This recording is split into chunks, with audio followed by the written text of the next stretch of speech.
Yesus adalah Tuhan yang berinkarnasi menjadi manusia untuk menyelamatkan seluruh manusia, sekali dalam sejarah untuk selamanya.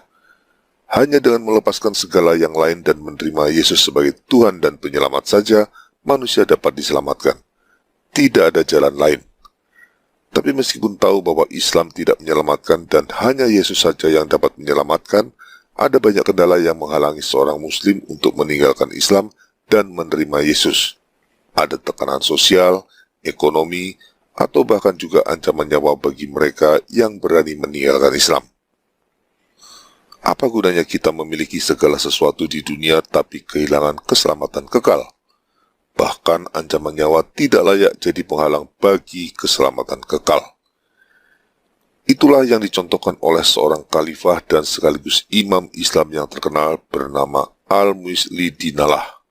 Dia adalah Khalifah Fatimiyah yang keempat dan berkuasa dari tahun 953 sampai 975 Masehi. Di masa kekhalifahannya dia menaklukkan Mesir dan memindahkan pusat kekhalifahan dari Tunisia ke Mesir.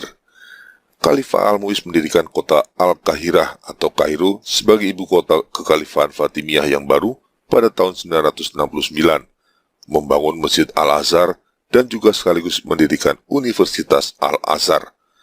Keberadaannya tidak bisa dilepaskan dari sejarah Mesir hingga hari ini, dan namanya masih diabadikan menjadi salah satu nama jalan di Kairo.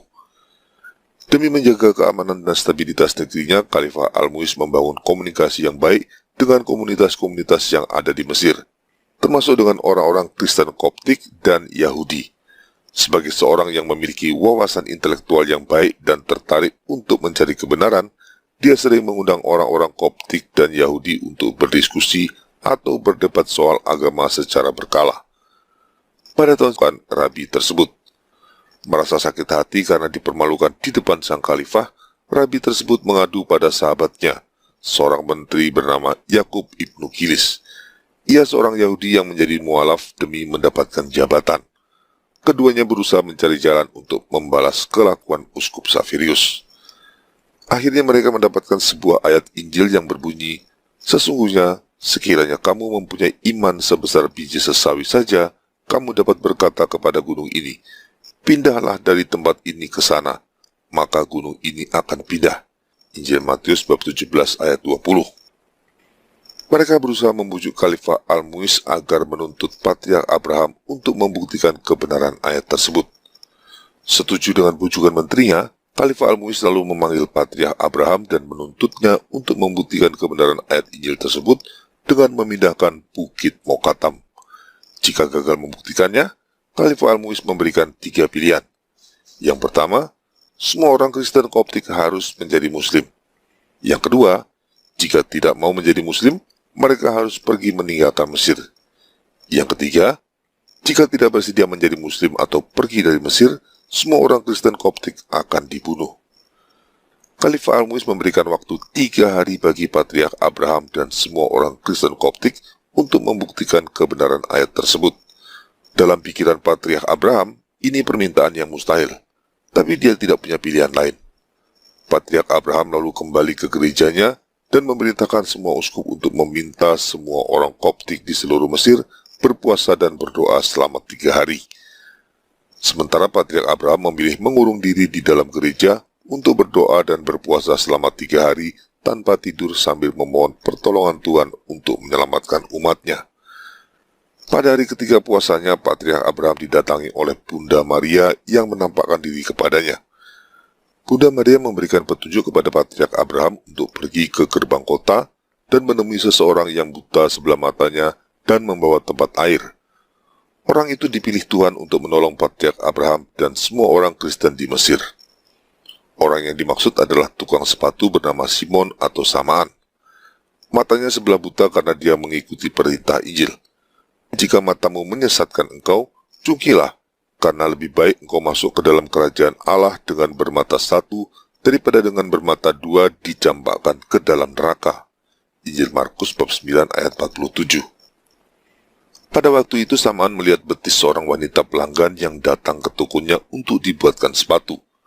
Begitu sadar matanya telah membangkitkan hawa nafsunya terhadap wanita tersebut, Samaan langsung mencungkil matanya sendiri sesuai dengan apa yang tertulis dalam Injil. Sesuai perintah Khalifah Al-Mu'iz, Patriark Abraham lalu berhenti dan menoleh ke arah Samaan untuk mendengarkan instruksi berikutnya.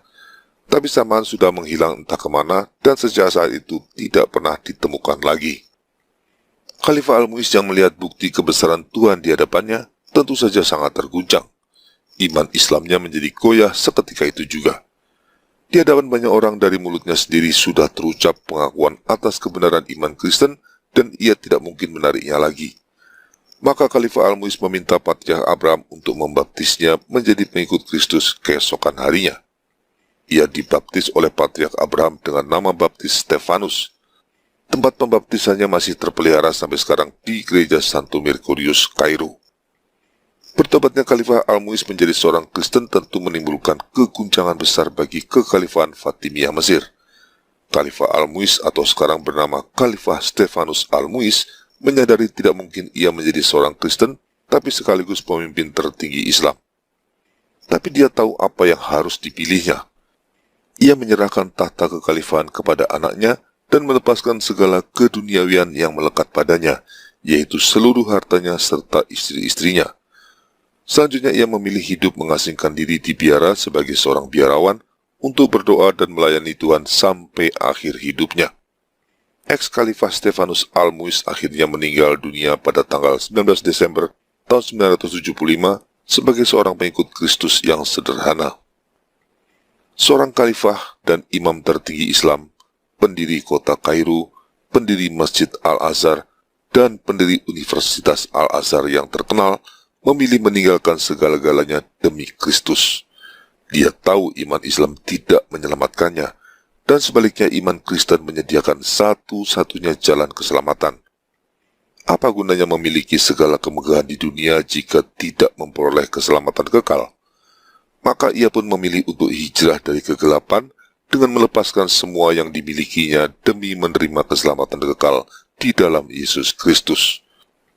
Semoga kisah nyata ini bisa memberikan inspirasi bagi setiap muslim untuk berani melepaskan segala sesuatu dan berani mengambil risiko apapun demi memperoleh keselamatan kekal di dalam satu-satunya penyelamat, yaitu Yesus Kristus.